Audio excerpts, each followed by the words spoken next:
আমরা ছাত্র জনতার গণ অভ্যুত্থান এবং অভ্যুত্থান পরবর্তী পরিস্থিতি নিয়ে আলোচনা করছি। আমাদের সাথে আলোচনায় আছেন হাসিবুল হোসেন, ছাত্র আন্দোলনের সমন্বয়ক এবং এই গণ অভ্যুত্থান যে ঘটেছিল এই গণ অভ্যুত্থানের একজন সাক্ষী। আমরা বিশেষ করে তাকে আহ্বান জানিয়েছি আমাদের সাথে তার অভিজ্ঞতা এবং মতামত শেয়ার করার জন্য, কারণ তিনি দীর্ঘ 10 বছরেরও বেশি সময় ধরে ছাত্র নেতৃত্ব দিয়ে আসছেন। হাসিব ভাই, আমরা অল্প সময়ের মধ্যে আপনার কাছ থেকে কিছু ইনফরমেশন নেব এবং আপনার মতামত শুনবো। শুরুতেই আমি আপনার কাছ থেকে আপনার এখানে আসলে আমরা আমাদের তথ্য এবং আমাদের অভিজ্ঞতাগুলোকে প্রায়োরিটি দেব। সে প্রেক্ষিতে ছাত্র জনতার এই যে গণ অভ্যুত্থান হয়ে গেল, এই বিপ্লবের বিষয়টা আপনার দৃষ্টিকোণ থেকে এটা কি আসলে জনতার হাতে আছে নাকি ছাত্রদের হাতে আছে, অথবা এটাকে আপনি কিভাবে দেখছেন? জি, ধন্যবাদ জনাব তারেক। আমি আপনার মাধ্যমে ধন্যবাদ জানাচ্ছি বাংলাদেশের সর্বস্তরের বিপ্লবী ছাত্র জনতাকে, অভ্যুত্থান পরবর্তী সকল ছাত্র জনতাকে অভিনন্দন জানাচ্ছি যে একটা নতুন বাংলাদেশে তারা আছে। জনাব তারেক, আপনি যে বিষয়ে প্রশ্ন করেছেন, আমাদের যে অভ্যুত্থান পরবর্তী দেশের যে অবস্থা, তারা বললেন যে আমাদের এই অভ্যুত্থান যেটা পরবর্তী, আমাদের অবস্থাটা কি আমাদের জনগণ বা ছাত্রদের হাতে আছে কিনা, এই যে বিষয়টা বললেন জনাব তারেক, আপনি বিষয়টা একটা যৌক্তিক বিষয়, যৌক্তিক সময়ে বললেন। আসলে আছে কিনা এই বিষয়টা বুঝতে বা সরাসরি আমাদের ক্লিয়ার হতে আরো কিছু সময় লাগবে। এই জন্য সময় লাগবে কারণ হলো আমাদের যে ব্যবস্থাটা রয়েছে, যে স্বৈরাচারী ব্যবস্থাটা, আমাদের যে প্রজন্মটা রয়েছে, বিশেষ করে আজকের এই স্বৈরাচারী আন্দোলনে যারা সামনের সারিতে অগ্রণী ভূমিকা পালন করেছে ছাত্র সমাজ, এরা যে সিলেবাসে বড় হয়েছে, যা দেখে বড় হয়েছে, পুরো সেশনটাই ছিল স্বৈরাচারের সেশন। 2008 শেষ দিকে এই স্বৈরাচারী সরকার যখন ক্ষমতায় আসে, তখন থেকে 2024 সাল, এই বড় একটা সময়, প্রায় 16 থেকে 17 বছরের যে সময়টা, পুরোটাই তারা স্বৈরাচারের দোসরদের দেখেই তারা বড় হয়েছে। যার কারণে প্রতিটা সেক্টরে স্বৈরাচারের আধিপত্য বিরাজ করছে। সেই ক্ষেত্র থেকে একটা ভিন্নতর বাংলাদেশে আসার পরেই আমরা এত খুব সহজে আমরা এই কথাটা বলতে পারবো না যে এটা আসলে ছাত্র সমাজের হাতে পুরোপুরি আছে কিনা বা জনতার হাতে এখনো আছে কিনা। তবে হ্যাঁ, আমরা এখানে আস্থার জায়গা থেকে বলতে পারি যে আসলে একটা সিস্টেমটা ব্রেক করে নতুন একটা সিস্টেমে যেতে হলে একটা সময়ের ব্যাপার। তো সে জায়গা থেকে যেহেতু একটা সিস্টেম, স্বৈরাচারের একটা অধ্যায়ের পতন হয়েছে, এখন একটা নতুন অধ্যায় এসেছে। এখানে ছাত্র, যুবক, জনতা প্রত্যেকের কাতারে এখনো পুরোপুরি যে তাদের হাতে বা তাদের আয়ত্তাধীন আছে, আমি এই কথাটা শতভাগ বলতে পারি না। তবে এটা আমরা বলতে পারি যে এখনো এতটা আমরা আস্থার জায়গা থেকে আমরা অতটা হতাশ না হয়ে বলতে পারি যে যে সিস্টেমেটিক ওয়েতে অগ্রসর হচ্ছি আমরা, আমরা আশা করছি যদি এই সিস্টেমেটিক ওয়েটাকে আরেকটু ডেভেলপ করা যায়, আরেকটু চিন্তার সাথে অগ্রসর হওয়া যায়, তাহলে আমরা প্রত্যাশা রাখতে পারি যে এই যে নতুন স্বাধীনতা, এটা আশা করি ইনশাআল্লাহ নতুন এক অধ্যায়ের সূচনা করবে। জি, অবশ্যই। আর আমাদের আরেকটা প্রশ্ন এটার সাথে সম্পর্ক, সেটা হচ্ছে ছাত্র আন্দোলন বা ছাত্র জনতার গণ অভ্যুত্থান ঘটেছে এবং এটি বাংলাদেশের দ্বিতীয় স্বাধীনতা হিসেবে অনেকে চিহ্নিত করছেন, আমরা উদযাপন করছি। কিন্তু এটাকে কি আসলে অন্তর্বর্তীকালীন যে সরকার, তারা এটাকে গণ অভ্যুত্থান কিংবা বিপ্লবের মর্যাদায় বা বিপ্লবের দৃষ্টিভঙ্গিতে উপস্থাপন করছে কিনা? বিশেষ করে বর্তমান সরকারের যারা উপদেষ্টা এবং বর্তমান সরকারের যে পরিকল্পনায় এখন আমরা দেশ চালানো দেখছি, সেখানে কি আপনি মনে করছেন ছাত্ররা সেটি দেখতে পাচ্ছে যে তাদের জনতার যে গণ অভ্যুত্থান ছিল সেটিকে সত্যিকার অর্থেই গণ অভ্যুত্থান এবং বিপ্লব হিসেবে চিহ্নিত করে সরকার তার সিদ্ধান্ত বাস্তবায়ন করছে বা তার পরিকল্পনা সাজাচ্ছে কিনা? হ্যাঁ, ধন্যবাদ জনাব তারেক। আপনি এখানে যে প্রশ্নটা করছেন যে অভ্যুত্থান পরবর্তী যে অন্তর্বর্তীকালীন সরকারের এই ব্যাপারটা কি অভ্যুত্থান পরবর্তী সরকার যেমন হওয়া উচিত ছিল, আমি যতদূর বুঝতে পেরেছি সেইভাবে পরিচালনা করতে পারছে কিনা। আসলে এটা দুটো অর্থ হতে পারে। প্রথমত যে ব্যাপারটা, আমাদের অভ্যুত্থানটাকে আমি একটু ভিন্নভাবে দেখেছি। সেটা হলো আর অভ্যুত্থান পরবর্তী আমাদের যে অন্তর্বর্তীকালীন সরকারটা হয়েছে, এই সরকারটাতে আমি মনে করি আরেকটু সংস্কার, আরেকটু চিন্তা ভাবনা করে এই অন্তর্বর্তীকালীন সরকার গঠন করাটা উচিত ছিল। আমার কাছে যেটা মনে হয়েছে, আমাদের অন্তর্বর্তীকালীন সরকার জি ব্যবস্থায় যে প্রতিনিধিরা রয়েছেন, উপদেষ্টারা রয়েছেন, হ্যাঁ তারা যথেষ্ট দেশপ্রেমিক, তারা ভালো। তবে তাদের মধ্যে আমার কাছে যে বিষয়টা মনে হয়েছে, যে আমাদের এখানে অভ্যুত্থান পরবর্তী অগোছালো একটা দেশকে গোছানোর জন্য যেমন সেক্টর ভিত্তিক আরো দক্ষ লোকের সমন্বয় ঘটানো দরকার ছিল, সেক্ষেত্রে কিছুটা ব্যত্যয় ঘটেছে। দ্বিতীয় আরেকটা ব্যাপার হচ্ছে, এখানে এমন যে দু একটা ব্যক্তির সংমিশ্রণ রয়েছে, অভ্যুত্থান পরবর্তী দেশ গঠনের জন্য আমি মনে করি এই মানুষগুলো অনেকটা হুমকি স্বরূপ। যে বিষয়টা আপনি খেয়াল করেছেন, যে গতকালকের যে একটা ঘটনা নিয়ে সারা দেশব্যাপী আলোচিত হচ্ছে, আমাদের অন্তর্বর্তীকালীন যে সরকারটা রয়েছে সেই সরকারের সম্মানিত স্বরাষ্ট্র উপদেষ্টা, যেটা আমাদের স্বরাষ্ট্র মন্ত্রণালয়ের দায়িত্বপ্রাপ্ত যে উপদেষ্টা রয়েছেন, তার ব্যাপারে যে বিষয়টা তিনি গতকালকে যে বক্তব্যটা তিনি দিয়েছেন, আমি মনে করি একটা গণ অভ্যুত্থান হওয়ার পরে এমন বক্তব্যটা, এটা কোনোভাবেই কাম্য নয়। এটা বিশেষ করে বিপ্লবী ছাত্র জনতা এটাকে কোনোভাবে ভালোভাবেই নেয়নি, কোনোভাবে সুন্দর চোখে তারা এটাকে নেয়নি। তো ওনার এই জায়গা থেকে আমরা এটা কখনো প্রত্যাশা করিনি। তো আসলে অভ্যুত্থান পরবর্তী অন্তর্বর্তীকালীন সরকারের যে অবস্থানটা হওয়া দরকার ছিল, আমার কাছে যে বিষয়টা মনে হচ্ছে সেটা হলো, সেক্ষেত্রে কিছুটা দুর্বলতা, কিছুটা শৈথিল্য প্রদর্শন করা হচ্ছে, এরকম কিছু আমরা দেখতে পাচ্ছি। ধন্যবাদ। কেননা জি, জি ধন্যবাদ হাসিব, আপনি এই বিষয়ে সুন্দর মন্তব্য দিয়েছেন। আরেকটা বিষয় হচ্ছে, ছাত্ররা আমরা দেখতে পাচ্ছি যে তারা শ্রম দিচ্ছে, স্বেচ্ছাসেবক হিসেবে রাস্তাঘাটে সহ দেশের মানে দেশ গঠনের জন্য তারা যেভাবে আসলে চাচ্ছে, তাদের মনে যে আকাঙ্ক্ষা, ইচ্ছা, সেটি তারা প্রকাশ করছে বিভিন্ন কাজের মাধ্যমে। ট্রাফিক নিয়ন্ত্রণ থেকে শুরু করে আমরা রাস্তাঘাটে দেখতে পাচ্ছি তাদের নানা ধরনের কর্মকাণ্ড আছে, এবং এটার ব্যাপারে ইতিবাচক এবং নেতিবাচক দুদিকেরই আমরা বিষয়টা দেখতে পাই। কিছু কিছু ক্ষেত্রে জনগণকে দেখা যায় যে তারা বিরক্তি বোধ করছে, আবার কিছু কিছু ক্ষেত্রে দেখা যায় যে জনগণ তাদেরকে বাহবা দিচ্ছে। এই ক্ষেত্রে আপনি একজন ছাত্র প্রতিনিধি এবং একজন সংগঠক হিসেবে কিভাবে মূল্যায়ন করবেন যে ছাত্রদের আসলে গণ অভ্যুত্থান পরবর্তী সময়ে কি করা উচিত, বা আসলে তাদের এখন মন মেজাজ কিভাবে কাজ করছে দেশের জন্য বা দেশ গঠনের জন্য? জি জনাব তারেক, আপনি এখানে একটি সুন্দর কথা বলেছেন, প্রশ্ন করেছেন। আসলে প্রত্যেকটা কাজেরই আসলে দুই ধরনেরই উত্তর হয়। আপনি একটা কাজ যখন করবেন, কিছু মানুষ আপনাকে বাহাবা দিবে, ভালো বলবে, কিছু মানুষ আপনাকে মন্দ বলবে বা এটাকে ভালোভাবে নিবে না। আপনি কখনো কোনো কাজের পার্সেন্টেজ, কোনো ফলাফল শতভাগ আপনি আপনার ফেভার আপনি কখনো পাবেন না জনাব তারেক। এখন একটা বিষয় যে এখানে আসলো, যে অভ্যুত্থান পরবর্তী ছাত্ররা যে কাজগুলো করছে দেশ সংস্কারের জন্য, আপনি একটা বিষয় খেয়াল করেন, অভ্যুত্থানের দিন থেকে নিয়ে আজকে পর্যন্ত, 5 তারিখ থেকে নিয়ে আজকে 13 তারিখ পর্যন্ত যে সময়টা চলমান রয়েছে, এই সময়ের মধ্যে দেশে যে প্রধান আইন শৃঙ্খলা বাহিনী, তারা কিন্তু অনুপস্থিত। দ্বিতীয় বিষয়, আইন শৃঙ্খলা বাহিনীর পাশাপাশি কোন ধরনের ট্রাফিক পুলিশ এবং প্রথম দিকে কোন ধরনের আনসার দেশে নাই। একটা দেশের রাষ্ট্র ব্যবস্থার যখন আইন শৃঙ্খলা বাহিনী এবং দেশ, যারা দেশটাকে শৃঙ্খলার মধ্যে রাখেন, এই ফোর্সটা যখন অনুপস্থিত থাকে, আপনি স্বাভাবিকভাবেই বিষয়টা বুঝতে পারেন তখন দেশ কেমন বিশৃঙ্খল পরিস্থিতির মধ্যে পড়ে যায়। ঠিক এমত অবস্থায় যে ছাত্র জনতাই বিপ্লব ঘটিয়েছে, যে ছাত্র জনতাই অভ্যুত্থান ঘটিয়েছে, সেই ছাত্র জনতা ট্রাফিকের জায়গায় অবতীর্ণ হয়েছে কোনো ধরনের প্রশিক্ষণ ছাড়া। তারা প্রশিক্ষণবিহীন এই জায়গায় তারা অবতীর্ণ, এই ভূমিকায় অবতীর্ণ হয়ে তারা দেশকে সে শৃঙ্খলার মধ্যে আনার জন্য চেষ্টা করে যাচ্ছে। তাহলে প্রশিক্ষণবিহীন একটা জনগোষ্ঠী একটা আপনার অবস্থা থেকে যতটুকু করে যাচ্ছে, এটাকে তো আপনার বাহবা দেওয়া উচিত।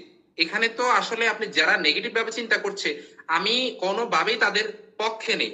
এখন যখন প্রশাসন আসতেছে, তখন প্রশাসন কিছুটা এটাকে মনিটরিং করছে এখন, কিন্তু এতদিন যদি তারা এই পরিস্থিতিটা কন্ট্রোল না করতো, তাহলে দেশ আরো ভয়াবহ পরিস্থিতির দিকে যেত। Number one.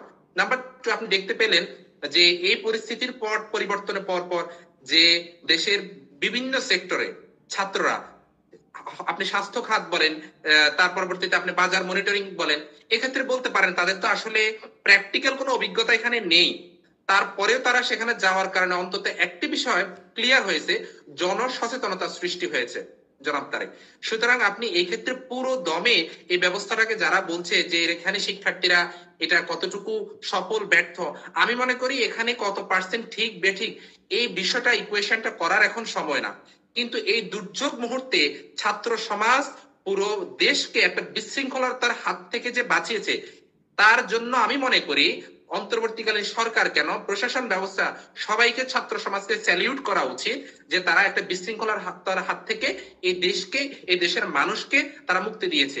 তৃতীয় বিষয় আমি যেটা বলে শেষ করব, সেটা হলো আপনি দেখেন যে একটি সরকার ব্যবস্থাতে যখন নেই, ভেঙে পড়েছে, আইন শৃঙ্খলা বাহিনী নেই, তখন চতুর্দিকে চুরি এবং ডাকাতির মতো পরিস্থিতি সৃষ্টি হয়ে গেছে।